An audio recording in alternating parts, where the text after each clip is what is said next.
আমি চারিদিকে ভালো করে তাকিয়ে দেখলাম। মায়ের ঘরে গিয়ে দেখলাম মা গভীর ঘুমে। এরপর চুপি চুপি মাস্টারদার রুমে গেলাম। আমি মাস্টারদার রুমে গিয়ে তাকে ডেকে তুললাম। ডাক দিতেই মাস্টারদা ঘুম থেকে উঠে পড়ল। আসলে মাস্টারদা ঘুমাননি, জেগেই ছিলেন তিনি। আমি তাকে বললাম, এত রাত হলো, আপনি ঘুমাননি কেন? তখন মাস্টারদা আমাকে বলল, আমার ঘুম আসছিল না, কিন্তু তুমি এত রাতে আমার রুমে কেন? মাস্টারদা, আমি আপনার রুমে এসেছি একটা প্রয়োজনে। মাস্টারদা বলল, কি প্রয়োজন বলো? আমার প্রয়োজনের কথা বলার সাথে সাথে মাস্টারদা আমার সাথে যা করল তা শুনলে আমি গ্যারান্টি দিয়ে বলতে পারি তোমাদের পানি চলে আসবে। নিজেকে কন্ট্রোল করতে পারবে না। তাহলে বন্ধুরা, আর কথা না বাড়িয়ে চলুন গল্পটি শুরু করি। তবে গল্পটি শুরু করার আগে তোমাদের কাছে আমার বিশেষ অনুরোধ, তোমরা অবশ্যই আমার সামিয়া ব্লগ চ্যানেলটি সাবস্ক্রাইব করে পাশে থাকা বেল বাটনটি অন করে রাখবে। কারণ তোমাদের জন্য রাত জেগে অনেক কষ্ট করে আমি ভিডিও তৈরি করি। আমাকে পড়ানোর জন্য আমার আব্বু মেধাবী একজন লজিং মাস্টার রাখলেন। সেই মেধাবী লজিং মাস্টারের নাম অবিনেশ। আমি তখন ক্লাস 8-এ আর আমার ছোট ভাই 6-এ পড়ে। আমরা মাস্টারকে দাদা বলে ডাকতাম। মাস্টারদা আমাকে রূপন্তী আর আমার ভাইকে তন্ময় বলে ডাকত। মাস্টারদা পড়াশোনায় খুব মেধাবী ছিল, তাই তার প্রশংসা অনেক ছাত্র ছাত্রীদের মুখে। সেজন্য আমার আব্বু সেই মাস্টারকে আমাদের বাড়িতে লজিং মাস্টার হিসেবে রাখলেন। আমার মা মাস্টারকে বললেন, আপনি নিজের ভাই বোন মনে করে আমার ছেলে মেয়েদের পড়াবেন, আর তাই মাস্টারদা আমাদেরকে ভালোভাবে বুঝিয়ে শুনিয়ে পড়াতেন। আমাদের প্রতিদিনের পড়া যতক্ষণ পর্যন্ত শেষ না হতো ততক্ষণ পর্যন্ত মাস্টারদা নিজের পড়া পড়তেন না। আমাদের ছুটি দিয়ে তারপর মাস্টারদা নিজের পড়ায় মনোযোগ দিতেন। মাস্টারদার সহযোগিতায় আমি ভালোভাবেই এসএসসি পাশ করে কলেজে উঠলাম, আর আমার ছোট ভাই তন্ময় ক্লাস 10-এ প্রথম স্থান অধিকার করল। আমাদের রেজাল্ট খুব ভালো হয়েছে, তাই আমাদের আম্মু আব্বু মাস্টারদার প্রতি এত বেশি আন্তরিকতা সৃষ্টি হয়েছিল যে মাস্টারদা আমাদের পরিবারের খুব গুরুত্বপূর্ণ ব্যক্তিত্বে পরিণত হল। পরিবারের কোনো কাজকর্ম মাস্টারদার পরামর্শ ছাড়া হতো না। আমার আব্বু নৌবাহিনীতে চাকরি করতেন, তাই তেমন ছুটি পেতেন না, আর আমার ভাই তখন ছোট ছিল। আমাদের পরিবারের সকল সমস্যা সমাধানে মাস্টারদাই আমাদের একমাত্র নির্ভরশীল ব্যক্তি হয়ে ওঠে। আমার আব্বু আম্মু মাস্টারদাকে খুব বিশ্বাস করতেন। আমাদের ভবিষ্যৎ কিভাবে উজ্জ্বল হবে সেই পরামর্শ মাস্টারদাই দিত। আমাদের পড়া লেখার ঘরটা আমাদের থাকার ঘর থেকে আলাদা ছিল। আমাদের থাকার ঘর এবং পড়ালেখা ঘরের মাঝখানে বাড়িতে প্রবেশ করার জন্য রাস্তা ছিল। পড়ার ঘরে 2টা রুম ছিল, আর তার সাথেই ছিল বারান্দা। আমরা এক রুমে পড়ালেখা করতাম আর অন্য রুমে মাস্টারদা থাকত। আমি আর মাস্টারদা সামনাসামনি বসতাম, আর আমার ছোট ভাই আমার ডান পাশে বসত আর মাস্টারদা বাম পাশে বসে পড়ত। কলেজের পড়া আমার কাছে কঠিন মনে হচ্ছিল। একদিন আমার পড়া কিছুতেই মুখস্থ হচ্ছিল না। পড়া মুখস্থ না হওয়ায় মাস্টারদা আমাকে বকাঝকা করছিলেন আর বলছিলেন সারা রাত বসে থাকবে যতক্ষণ না পড়া মুখস্থ না হয়। আমার ছোট ভাইয়ের পড়া তখন শেষ, কিন্তু আমার জন্য ভাইকেও বসিয়ে রেখেছে। তখন আমার আব্বু বাড়িতে ছিল। মাস্টারদার বকাঝকা দেখে আমার ভাইকে বলল, তন্ময় তুমি চলে এসো, তোমার দিদির পড়া এখনো শেষ হয়নি, তাই তোমার দিদি আরো কিছুক্ষণ পড়ুক। আব্বুর কথা শুনে তন্ময় মাস্টারদাকে বলল, তাহলে আমি আজকে যাই মাস্টারদা। মাস্টারদা তাকে ছুটি দিয়ে দিল। আমাকে আরো 3 ঘন্টা ধরে রেখে সম্পূর্ণ পড়া মুখস্থ করিয়ে তারপর আমাকে ছুটি দিল। আসলে আমার মনে হচ্ছিল মাস্টারদার অন্য কোনো উদ্দেশ্য আছে। যদি অন্য কোনো উদ্দেশ্য না থাকতো তাহলে মাস্টারদা আমায় এত ভালো করে পড়াবে কেন? আর পড়া শেষ হয়ে গেলেও আমায় বসিয়ে রাখত। পড়া সঠিকভাবে শেষ করলেও মাস্টারদা আমাকে বলতো, তোমার পড়া হয় নাই, আরো ভালো করে এখানে বসে পড়া শিখা, তারপর ছুটি হবে তোমার। মাস্টারদার কথা মা আব্বু অন্ধের মতো বিশ্বাস করত। মাস্টারদা যা বলবে তাই হবে, মাস্টারদার কথা ছাড়া আমার আব্বু আম্মু কিছু করতেন না, এতটাই তাকে বিশ্বাস করত। আর আব্বু আম্মুর সেই বিশ্বাস এক রাতেই ভেঙে দিল। যাই হোক, সকালে আব্বু আর মাস্টার একসাথে সকালের নাস্তা করার সময় আব্বু মাস্টারদাকে বললেন, অবিনেশ দেখো, তুমি আমার ছেলের মতো, এখানে কোনো প্রকার লজ্জা শরম করবে না। মেয়ের পড়া শেষ না হলে তুমি তন্ময়কে ধরে রাখবে না, তন্ময়কে ছুটি দিয়ে দিবে। শুধু শুধু তন্ময়কে বসিয়ে রাখলে ওর তাড়াতাড়ি শেখার আগ্রহটা নষ্ট হয়ে যাবে। রূপন্তীর পড়া কঠিন, সেটা আমি বুঝি। যতক্ষণ সময় লাগে লাগুক, তবুও রূপন্তীর পড়া শেষ না হওয়া পর্যন্ত রূপন্তীকে ছুটি দিবে না। প্রয়োজনে সারা রাত লাগুক, তুমি তাই করবে, তোমার বিনয় হওয়ার দরকার নেই। মাস্টারদা বলল, হ্যাঁ কাকা, বলে মিটিমিটি হাসছিল। আব্বুর ছুটি শেষ হলে কাজে চলে গেলেন। একদিন আমি ইংরেজি বড় একটা রচনা পড়ছিলাম, একটি রচনা কিছুতেই আমার মুখস্থ হচ্ছিল না। রাত 11টার সময় আমার ছোট ভাইকে ছুটি দিয়ে দিলেন আর আমি পড়তে লাগলাম। হঠাৎ মাস্টারদার একটি পা আমার পায়ে লেগে গেল। আমি ভাবলাম গুরুজনের পায়ে পা লেগে গেছে, তাই তাড়াতাড়ি করে পা সরিয়ে নিলাম আর প্রণাম করে নিলাম। মাস্টারদা উৎসাহ দিয়ে আমার মাথায় হাত রেখে দোয়া করে বললেন, লক্ষ্মী মেয়ের মতো কাজ করেছ। তবে একটা কথা মনে রাখবে, যার সাথে ভুল করে খারাপ আচরণ করবে তার কাছে সাথে সাথেই ক্ষমা চেয়ে নিবে। তাহলে দেখবে তুমি একদিন অনেক বড় হবে, তোমাকে কেউ পিছনে ফেলতে পারবে না। আমি বললাম, হ্যাঁ দাদা, ঠিক বলেছেন। তখন আমি মাস্টারদাকে দেখলাম আমার প্রতি এক অন্যরকম দৃষ্টিতে তাকিয়ে আছে। মাস্টারদা আমার দিকে এমনভাবে তাকিয়ে আছে যে আমি লজ্জায় পড়তে পারছিলাম না। আমার কণ্ঠ ছোট হয়ে আসছে, গলাটা ভাঙা ভাঙা হয়ে গেছে। পড়ার দিকে একটুও মনোযোগ দিতে পারছিলাম না। তারপরও সহ্য করে বসেছিলাম। আমি মাস্টারদাকে প্রশ্ন করলাম, দাদা আপনি এভাবে তাকিয়ে কি দেখছেন? তখন মাস্টারদা আমাকে বলল, আমি তোমার মাঝে এমন কিছু দেখেছি যা শুধু দেখা যায় কিন্তু বলা যায় না। মাস্টারদার কথা আমি কিছুই বুঝলাম না, আমি অবাক হয়ে গেলাম। আমি মাস্টারদাকে বললাম, আজ আমার পড়ায় মন বসছে না, আমি চলে যাই। মাস্টারদার তাকানো আমার কাছে কেমন যেন অদ্ভুত লাগছে। ওই দিনের মতো মাস্টারদা পড়া শেষ করল। ওই দিন আমার পড়া শেষ না হলেও আমাদের দুজনকে একসাথে ছুটি দিয়ে দিল।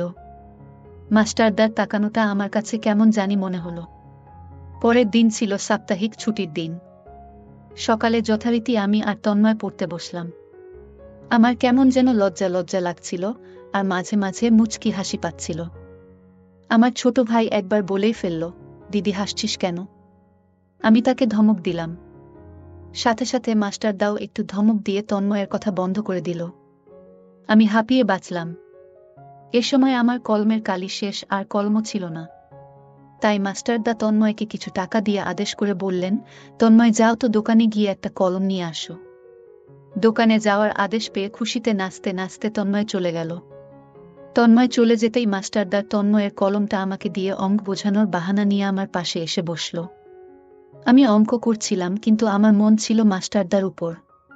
তন্ময় চলে যাওয়ার পর মাস্টারদা আমার সাথে এক অদ্ভুত আচরণ করার চেষ্টা করল। আমি বললাম, মাস্টারদা আপনি আমার শিক্ষক বাবার সমতুল্য, আপনি এমন করবেন না। এমন সময় তন্ময় কলম নিয়ে ঘরে এসে হাজির হল। ওই দিন থেকে আমি যেন আরও বেশি মাস্টারদাকে নিয়ে নানান চিন্তায় পড়ে গেলাম। আসলে মাস্টারদার ইদানিং কি হলো আমি কিছুই বুঝতে পারছিলাম না। আগে তো মাস্টারদা এরকম ছিল না।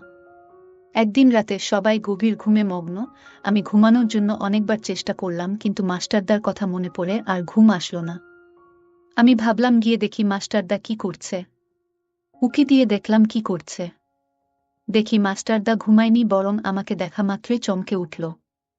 আমি চারিদিকে ভালো করে তাকিয়ে দেখলাম। মায়ের ঘরে গিয়ে দেখলাম মা গভীর ঘুমে ঘুমিয়ে আছে। এরপর চুপি চুপি মাস্টারদার রুমে গেলাম। আমি মাস্টারদার রুমে গিয়ে মাস্টারদাকে ডেকে তুললাম। ডাক দিতেই মাস্টারদা ঘুম থেকে উঠে পড়ল। আসলে মাস্টারদা ঘুমায়নি, মাস্টারদা জেগেই ছিল। আমি মাস্টারদাকে বললাম, এত রাত হলো আপনি ঘুমাননি কেন? তখন মাস্টারদা আমাকে বলল, আমার ঘুম আসছিল না, কিন্তু তুমি এত রাতে আমার রুমে কেন? মাস্টারদা আমি আপনার রুমে এসেছি একটা প্রয়োজনে। মাস্টারদা বলল, কি প্রয়োজন বলো। তখন আমি বললাম, আপনি ওই দিন আমার দিকে তাকিয়ে কি দেখছিলেন?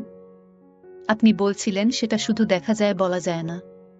মাস্টারদা আমার কথা শুনে অবাক হয়ে বলল, সেটা তোমাকে এখনই বলতে হবে? যাও তুমি এখন তোমার রুমে গিয়ে ঘুমাও, তোমার মা দেখলে আমাদেরকে বকা দিবে। আমি তখন মাস্টারদাকে বললাম, আপনি এখন আমাকে একটা অঙ্ক বুঝিয়ে দেবেন। এখন রাত প্রায় 12টা বাজে, এই মুহূর্তে লেখাপড়া মাথায় কাজ করবে না। আমি কাল সকালে তোমাকে বুঝিয়ে দিব। আমি মাস্টারদাকে বললাম, যদি অঙ্ক না বুঝান তাহলে আপনি আমার দিকে তাকিয়ে কি দেখলেন সেটা বলেন। আপনি তো বললেন সেটা দেখা যায় বলা যায় না। এটার উত্তর না শুনে আমি কিছুতেই আপনার রুম থেকে বের হব না। আমার এমন কথা শুনে মাস্টারদা খুব আশ্চর্য হয়ে বলল, আচ্ছা তুমি তো কোনো দিন এমন করো না, আজ কি তোমায় ভূতে ধরেছে নাকি? আমি মাস্টারদাকে বললাম, মাস্টারদা আপনি সেদিন আমার দিকে তাকিয়ে কি দেখেছিলেন? আর বললেন, এটা দেখা যায় কিন্তু বলা যায় না।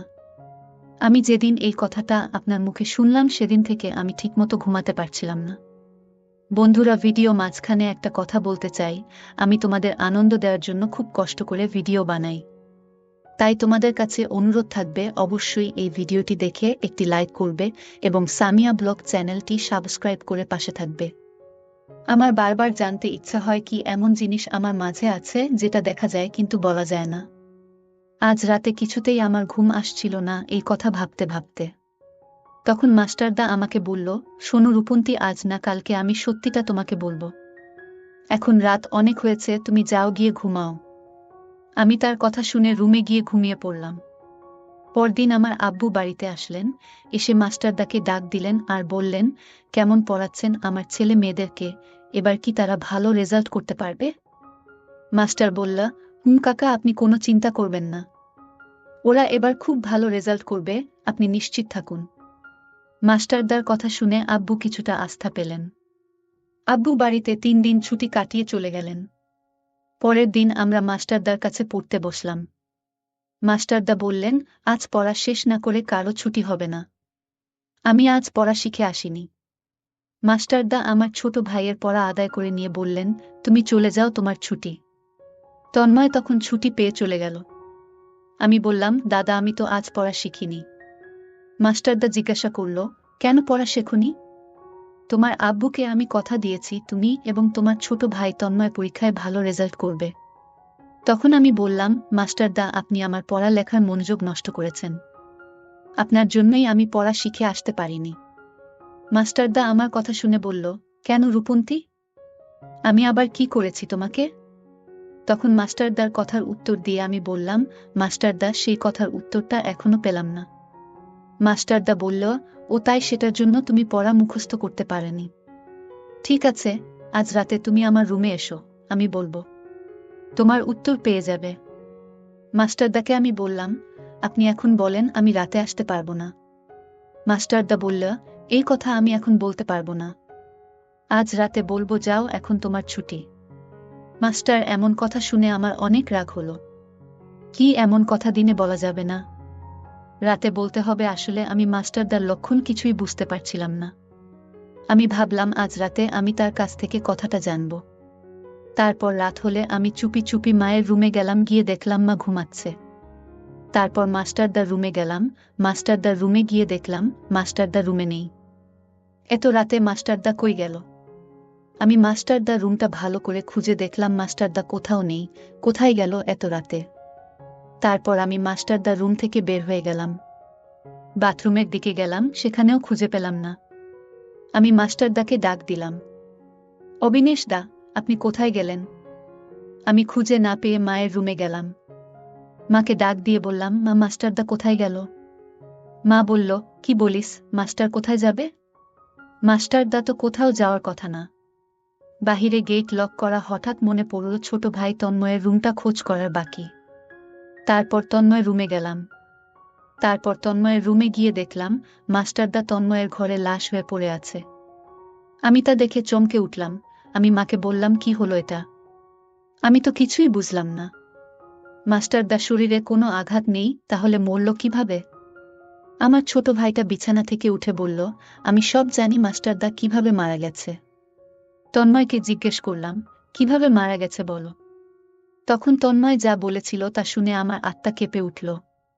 তন্ময় বলল, মাস্টারদা মরার আগে আমার রুমে এসে আমায় ডাক দিয়ে বলল আমি দরজাটা খুলে দিতেই মাস্টারদা আমার রুমে আসলো। তারপর আমায় বলল, আজ আমার মেয়ের আত্মা কিছুতেই আমাকে ছাড়বে না, আমাকে আজ মেরে ফেলবে। মাস্টারদাকে আমি বললাম, কই আপনার মেয়ে? মাস্টারদা বলল, আমি দেখতে পাচ্ছি, তুমি দেখতে পারবে না। তুমি তোমার দিদিকে বলো। আমি তোমার দিদির দিকে তাকিয়ে থাকতাম, কারণ তোমার দিদির চেহারায় আমার মেয়ের আত্মাকে দেখতে পেতাম। আমার মেয়ে আমাকে ইশারায় বলতো, এটা কাউকে বলা যাবে না, তুমি আমায় দেখতে পারবে কিন্তু কাউকে বলা যাবে না। আমি যখন রূপন্তীর দিকে তাকিয়ে থাকতাম তখন রূপন্তীর চেহারায় আমার মেয়ের আত্মার ছবি দেখতে পেতাম। আর আমি যখন সিদ্ধান্ত নিলাম আজ রূপন্তীকে সব সত্যিটা বলে দেব, আমি তার দিকে তাকিয়ে কি দেখতাম? কিন্তু আমার মেয়ে বারণ করেছিল এই কথাটা বলার জন্য। আমি আমার মেয়ের আত্মাকে বলেছিলাম, আমি রূপন্তীকে মিথ্যা কিছু বলতে পারবো না। এই কথার জন্য আমার মেয়ের আত্মা আজ আমাকে মারতে আসলো। আজ আমার জানটাও কেড়ে নেবে। আমি তন্ময়কে বললাম, এটা তুই কি করে জানলি? তন্ময় বলল, মাস্টারদা রাতে ভয় পেয়ে আমার রুমে চলে আসছিল, আর আমার হাতে একটা চিঠি দিয়ে বলল, এটা তোমার দিদিকে পড়ে শুনিও। আর আমি চিঠিটা পড়ে তা জানতে পারলাম। মৃত্যুর আগে আমার সাথে সব বলে গেছে দিদি। আমি এখন বুঝতে পারলাম মাস্টারদা কেন আমার দিকে তাকিয়ে থাকতো। আজকের গল্পটা এখানেই শেষ করলাম। ভালো লাগলে সামিয়া ব্লগ চ্যানেলটি সাবস্ক্রাইব করে পাশে থাকবে।